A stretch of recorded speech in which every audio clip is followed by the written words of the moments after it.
नमस्कार दोस्तों, स्वागत है आपका किसान बुलेटिन में और मैं हूं आपके साथ पारुल यादव। कोरोना वायरस के कारण देश भर में चल रहे लॉकडाउन को देखते हुए केसीसी यानी कि किसान क्रेडिट कार्ड के जरिए बैंकों से फसली ऋण लेने वाले किसानों को अब रिजर्व बैंक ने एक बड़ी राहत दी है। आपको बता दें कि रिजर्व बैंक ऑफ इंडिया ने किसानों को 31 मई तक किस्त जमा करने की छूट के साथ ही ब्याज में भी राहत दे दी है। अब किसान 31 मई तक अपने फसल ऋण को सिर्फ 4% प्रतिवर्ष के पुराने रेट पर ही भुगतान कर सकते हैं।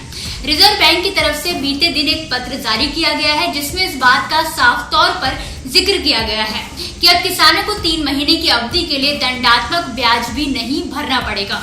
इसके साथ ही उन्हें इंटरेस्ट सबवेशन स्कीम का भी लाभ मिलेगा।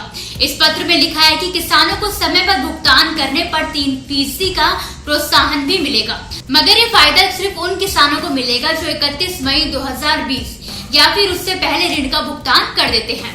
इसके अलावा आपको बता दें कि सरकार ने कोरोना वायरस से निपटने के लिए लॉकडाउन के दौरान भी खेती किसानी के कामों के लिए किसानों को छूट दे दी है।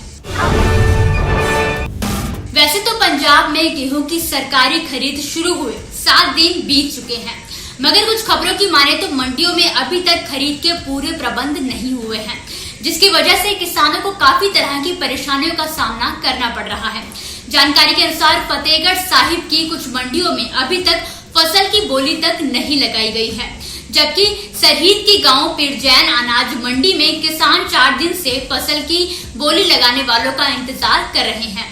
ऐसे में बीते मंगलवार को किसानों का गुस्सा फूट पड़ा और किसानों ने जमकर नारेबाजी करते हुए प्रशासन द्वारा किए गए प्रबंधों की जमकर आलोचना की। महमूदपुर के किसानों ने बताया कि वो 18 अप्रैल से अनाज मंडी में फसल लेकर आए हुए हैं। किसी भी खरीद एजेंसी का नुमाइंदा उनकी फसल की बोली लगाने नहीं आया। इतना ही नहीं, मंडियों में किसानों के बैठने और ठहरने का भी प्रबंध नहीं किया गया है, जिससे गुस्साए किसानों ने बीते दिन मंडी में जमकर हंगामा किया और साथ ही किसानों ने चेतावनी भी दी कि अगर उनकी फसल नहीं बिकती है तो वो सड़कों पर उतरने पर मजबूर हो जाएंगे।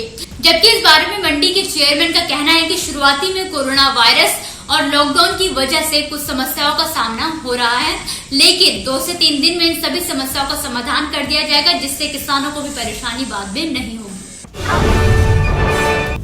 लॉकडाउन के बीच बीते मंगलवार को केंद्रीय कृषि एवं किसान कल्याण मंत्री नरेंद्र सिंह तोमर ने कोरोना के प्रकोप को लेकर हुए G20 देशों की कृषि मंत्रियों के सम्मेलन को वीडियो कॉन्फ्रेंसिंग के माध्यम से संबोधित किया, जहां सऊदी अरब के पर्यावरण, जल एवं कृषि मंत्री अब्दुल रहमान अल फाजरी ने इस बैठक की अध्यक्षता की।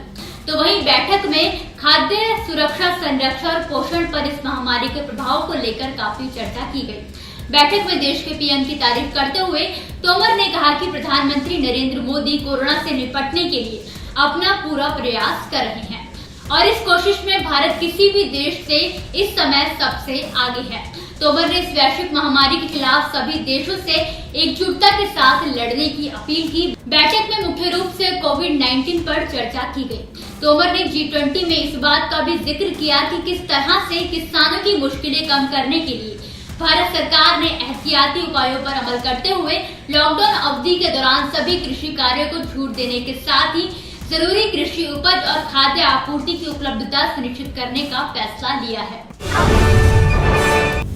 तो दोस्तों, किसान बुलेटिन की आज की बड़ी खबरों में फिलहाल के लिए आप मुझे दीजिए इजाजत, लेकिन जाने से पहले अगर आपने अभी तक ग्रीन टीवी को सब्सक्राइब नहीं किया है तो अभी इसी वक्त ग्रीन टीवी को यूट्यूब पर सब्सक्राइब करें, फेसबुक पर लाइक करें और इंस्टाग्राम और ट्विटर पर फॉलो करना बिल्कुल ना भूलें। नमस्कार। अगर आप चाहते हैं कि ग्रीन टीवी इसी तरह से किसानों को सशक्त करने के लिए कार्य करता रहे, तो आप भी इसमें अपना सहयोग दे सकते हैं।